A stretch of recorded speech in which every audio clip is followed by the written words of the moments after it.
Hello, my name is Erik. I'm 15 years old and from the Grand Guys and Gals 4-H Club. My presentation today is about the evolution of the tractor and how it changed farming. Let me tell you about some of the greatest debates of all time. There's the Democratic and Republican, Iowa and Iowa State, but that's not much one because Iowa State always wins. Or at least that's how it should be. And especially here in Iowa, red tractor versus green tractor. But before we can debate about which tractor we like, someone has to invent it and it has to evolve to what it is today. And that's what my presentation is about. The invention and innovations of the tractor and how machinery expanded along with it. Now before we had tractors, we farmed with horses. And horses had many problems. For example, they had to be fed and watered in the morning, which took about an hour. They had to be harnessed and brushed, which probably puts on another 30 minutes.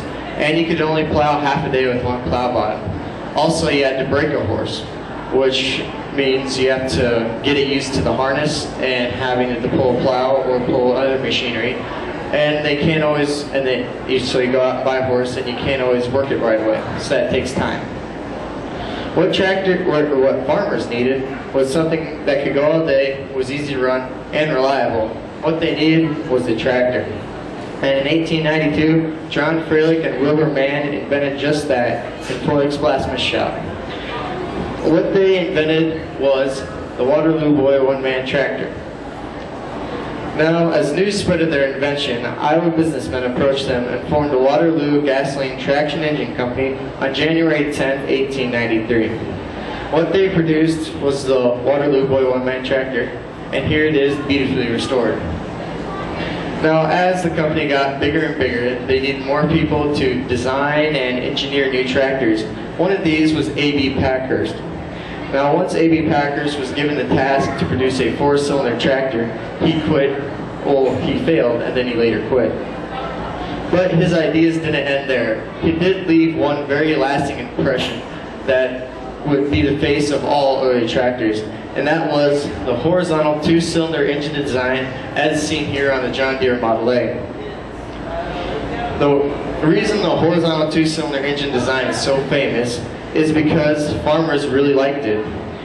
The reason why they liked it is because it produced just enough horsepower to replace the horse, and it ran on 750 RPM. That meant it helped with fuel conservation.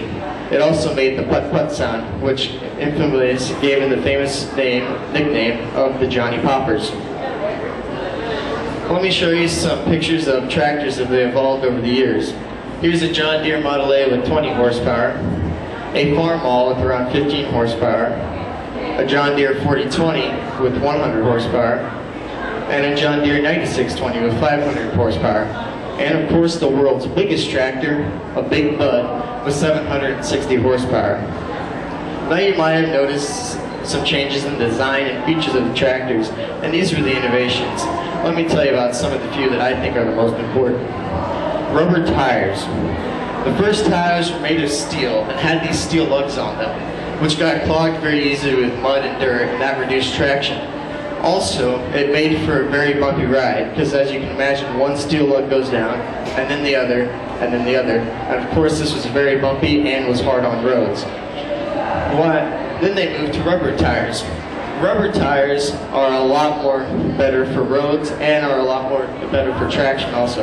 Because as the rubber tire goes down, it kind of cushions it like this and makes the ride a lot more smoother, and they don't get clogged, which increases traction. The next one is the PTO. The PTO means the powered takeoff. This means the tractor can now give power to the implement. For example, tractors can now power the blades on the lawnmower instead of the lawnmower getting its own power from its own wheels turning gears. Now, very early PTOs required that the tractor be in forward motion because the power source for the PTO was put onto the transmission, and the transmission is only going if you're in forward motion. This was good, but it wasn't great. For example, if you wanted to power a stationary implement, for example an auger, you couldn't do it because the tractor had to be moving and the auger had to stay stationary, so it wouldn't work. So to solve this problem, they came up with something called the live PTO. With the live PTO, the PTO's power source is taken off the transmission and put onto the drag shaft, which is always spinning. So now the tractor can be stopped and the PTO will still be spinning. So now you can power stationary implements such as an auger with ease. Another big one was cabs. Cabs were a wonderful thing and made a big difference in the farmer's health. For example, if you're out there farming on a tractor without a cab, it's very sunny, dusty, and windy. It's probably not the most enjoyable experience you've ever had. But a cab takes you out of these things because it puts a roof over your head, gives you shade from the sun, and the windshield blocks the dirt and the wind and the dust from getting to you. This increases your health by a lot. Now, early cabs were manufactured separate from the tractors, so the farmer had to go out, buy the tractor, bring it back to the farm, and then go out and buy the cab and install the cab on the tractor by himself. Now, cabs weren't all that popular at first because the farmers thought they were boxed in and they didn't have the freedom to look around their tractor as much as they'd like to. But as cabs got more and more popular, they soon became standard features on most tractors. These innovations helped boost productivity and comfort level of the tractors. But as tractors got bigger, so did the implements. Here are some examples. As you see here, we have a early, around 80 bushel grain wagon and an under for 2,000 bushel grain cart. Now, the way we have moved grain has changed over the years, just as tractors. In the early days, we used to put grain in the wagon and then take the wagon to wherever we needed to go. Nowadays, we use what's called grain carts.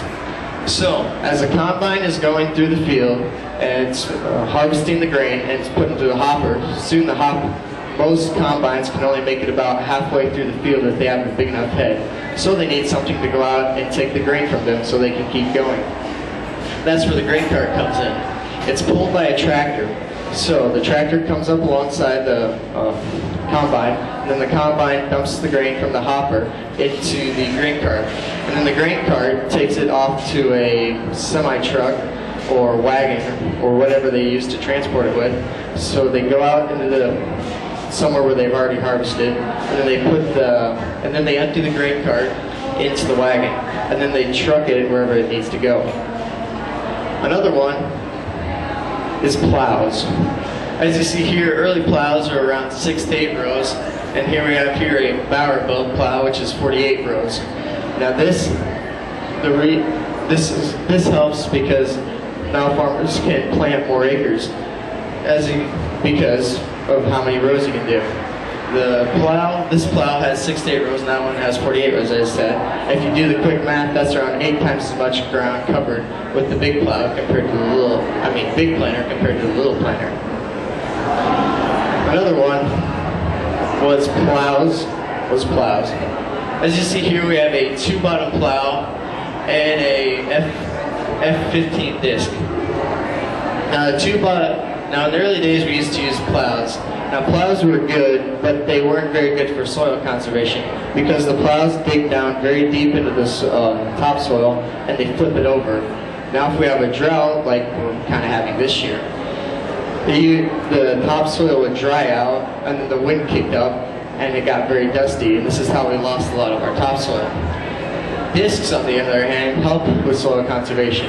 They do the exact same job as a plow, which is loosen up the ground, but they don't cut down as deep, and this helps with soil conservation. So in conclusion, tractors were the answer to the horse's many problems, and with the increased horsepower in tractors, farmers could farm more ground than ever. This led to how farms are today, and the greatest debate of all time, red tractor versus green tractor.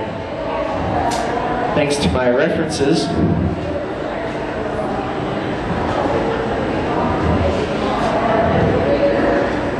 and are there any questions?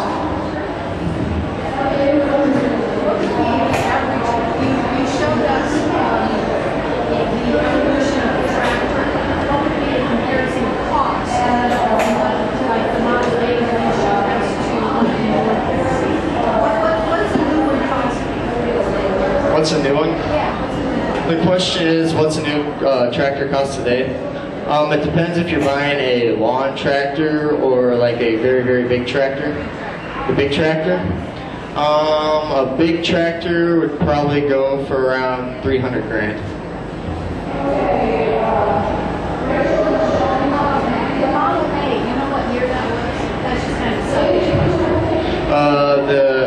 question was what year the Model A was made. I believe it was made around 1920s, 1930s. You don't know what that will in the future. No, that's one that's been restored. So have you driven one of those early ones? Question was, have I driven one of those early ones? And no, I have not. Any other questions? Thanks for listening.